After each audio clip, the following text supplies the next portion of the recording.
this was funny where you wrote about Margaret. She's got other illustrated AV questions. Quote, no hockey makes Margaret go crazy, unquote.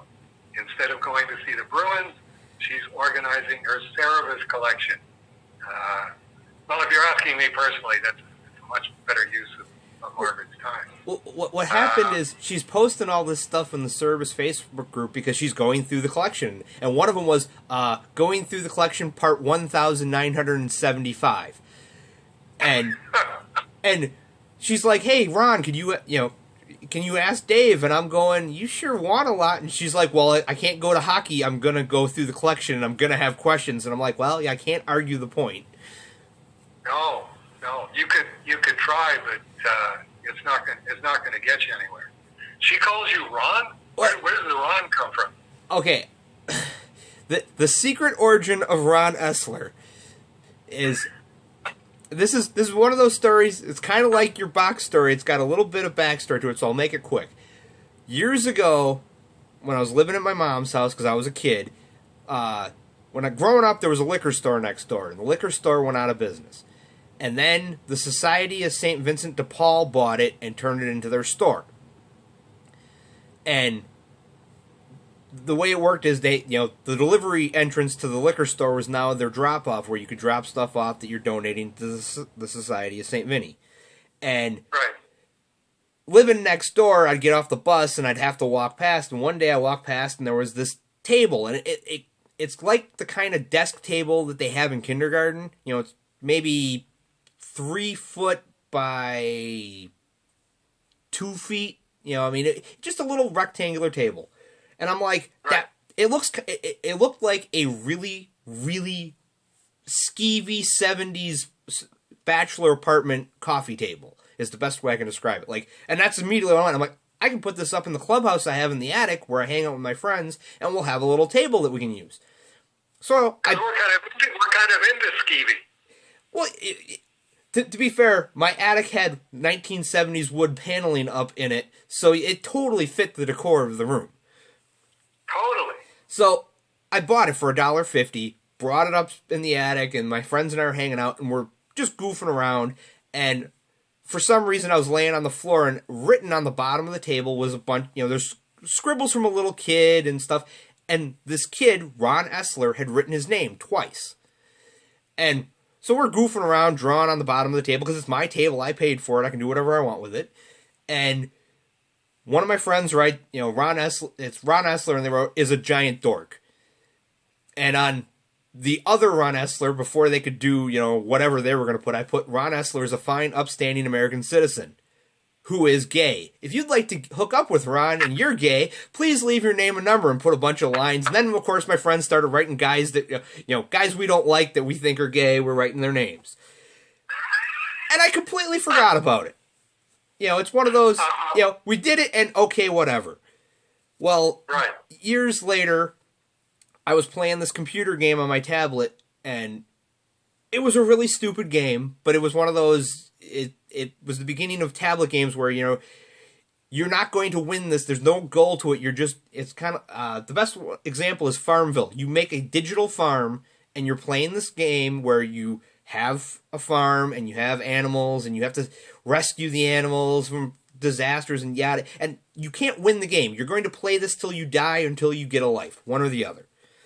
So the game I was playing is called My Singing Monsters, where you make a little monster, and it makes a noise. And there's other monsters make other noises, and when you get them together, they sing a song. And you get... Now that part you're making up. I gotta get used to this. Matt's never making up stuff.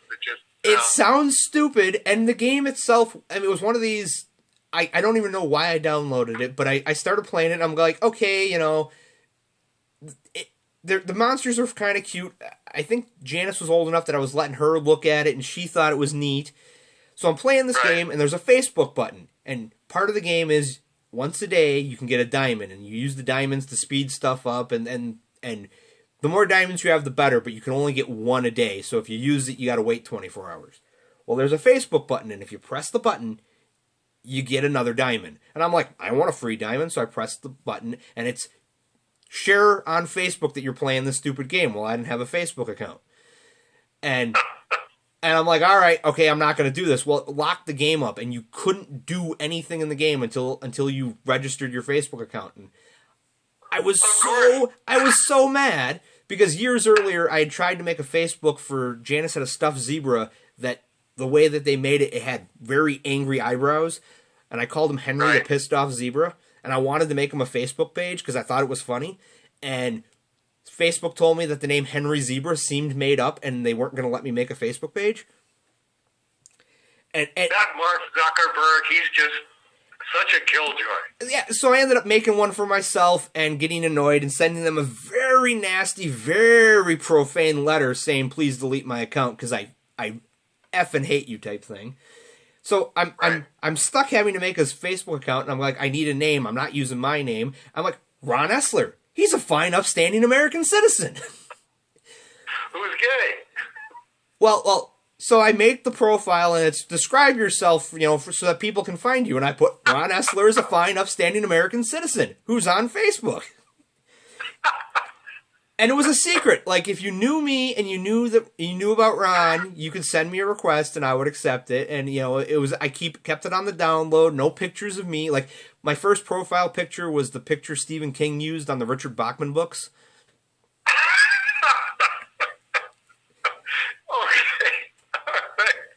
Well, it was very much also when I made the account. So here's your name. What's your name? They had gender, and it was male, female, no answer, and I clicked no answer, and it wouldn't accept it, and I got really mad, so I clicked female. So after about 6 months, I decided to come out and be like, okay, I will admit to the world that Matt Dow is Ron Essler on Facebook. So tell my dad, tell my brother, and I'm adding, I added Paula as a friend and all this stuff, but of course, as my father constantly complains to me, is that he keeps forgetting that I'm as he said, you're a little asshole sometimes, and I keep forgetting that, and I'm like, what do you mean? He's like, well, I keep getting notifications. Ron Essler has updated her status. I'm like, who the hell is this bitch? Oh wait, that's my son. Ron Essler, she's my boy. Well, after I quote unquote came out on Facebook that I am me, I'm going through and it's how do you know this person? You can put that you're related, that your brother, sister, cousin, whatever. So for my brother, I put he was my pet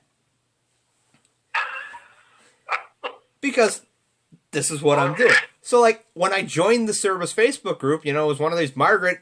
Ron is Matt, just so you know. And so of course, whenever she tags me, it says Ron. Okay.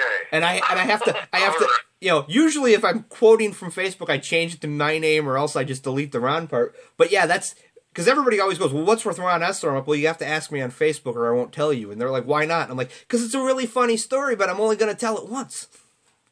Right. I can understand that. Well, thank you for. But I hope you didn't leave anything out of it. No, that's pretty much it. It was I needed a fake name, and okay, what fake name do I got that no one can track back to me? I'm like, there's only 5 guys that know about Ron Essler. Man, Matt Dow disguised as a fine, upstanding American citizen. Well, fine, upstanding female American citizen. Well, that's when I finally came out. I put a picture of myself. I took a picture of me wearing a black shirt, and I put a caption on the picture that says, if Facebook asks, my name is Ron. Also, I'm a girl. Okay. See, I had to ask, and should have known. if Margaret's calling Matt Ron, there's got to be a story behind this in some guy. Okay, getting to Margaret's actual question, could you add this to your list of things to ask Dave about? How did people obtain this certificate? And it says, official Swords of Cerebus supplement voucher.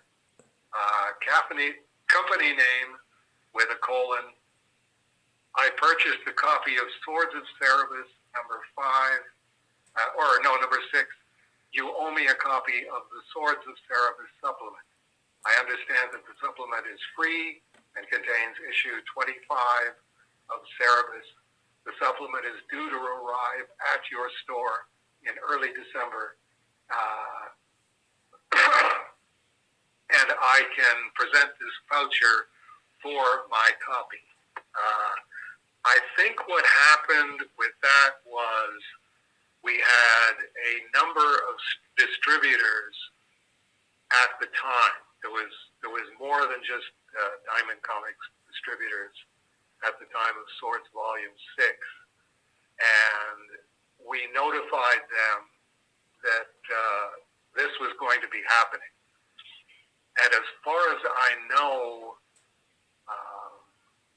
all of the distributors, or virtually all of the distributors, just said, yeah, that's fine. We've got records of who bought Swords of Cerebus Volume 6 and how many copies they bought. We would send each of the distributors the same number of supplements that they had ordered of Swords Volume 6. And it would be up to them to then go, okay, how many go to this account, how many go to this account, and then up to the accounts to go, okay, who did we sell these to, so that we can get them their supplements. Excuse me. I think what happened was one of the distributors, and there's a likely candidate, who was actually one of the smallest distributors, but the most trouble of all the distributors. We got more trouble out of him than we ever got out of Diamond or Capital City. And he said, well, I would have to have something to send to the stores telling them that exactly what the message reads. But it's I think I came up with a suggested text saying, here, you could do this. You could put your company name here and then send it to each of your stores. And the distributor or somebody that worked at the distributor basically took exactly my text, which was telling them how to put it together, and phrased it so that it sounds like it's a first person, I purchased a copy of Swords of Cerebus number 6, and then changes to, is due to arrive at your store in early December. And I'm assuming that we sent this to each of the distributors just in case anybody else had problems with this, and to the distributor who definitely had a problem with, you can't just send me supplements, you have to send me a voucher that I can send to my account. This looks like it's the one that he put together, because it is basically just typewritten.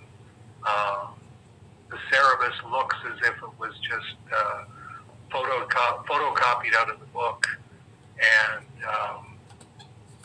this isn't something that we would send out as an Aardvark Anaheim communication. So wherever it is that you found this, Margaret, I think it was somebody's back room at one of the stores that was an account of this distributor, and they got their certificates in and went, well, why don't you just send me the supplement? And I'm sure the distributor ultimately did just send them the supplement, or might have said, nobody gets a supplement unless we get a voucher, in which case probably they had a lot of disappointed customers.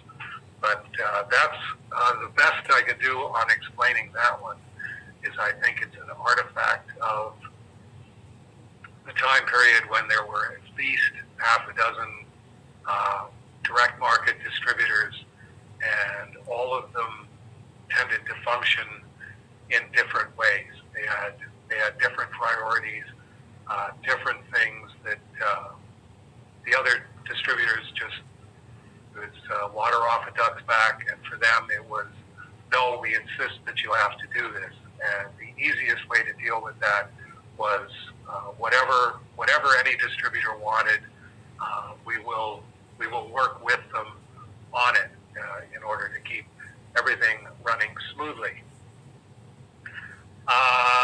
Cerebus 1991, cardstock cover, 8 pages, promo stuff for Aardvark Anaheim in 1991. I'm not sure who AV sent this out to, but it would seem comic shops would be a target audience for it. If anyone has any info, or if Ron could put it on the list to ask Dave during his call, it'd be appreciated. And thank you, Ron, for putting that on there. That was a trade show thing, as I recall. I think it was for Diamond Comic Distributors, where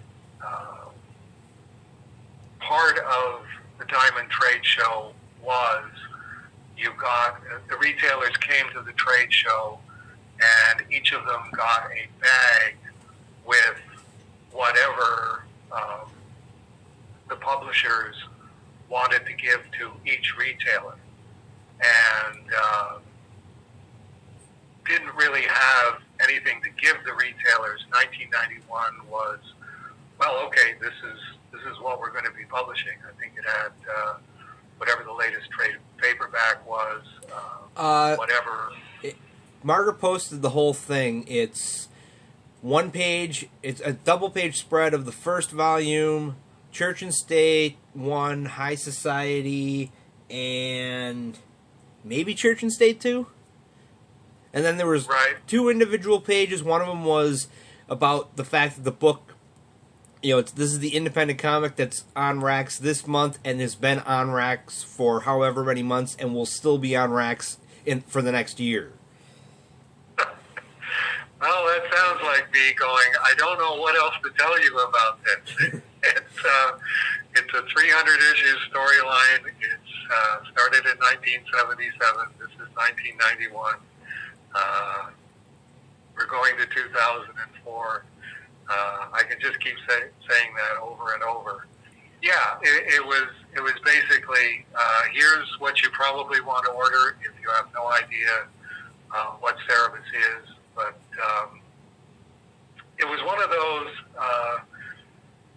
again, Diamond had the same problem of what do we get all of the publishers to do that will get the most bang for the buck, that will get the retailers ordering more of whatever it is. And anything that you're going to come up with that's going to work for Marvel and Dark Horse and whoever else was still going at that time, Eclipse,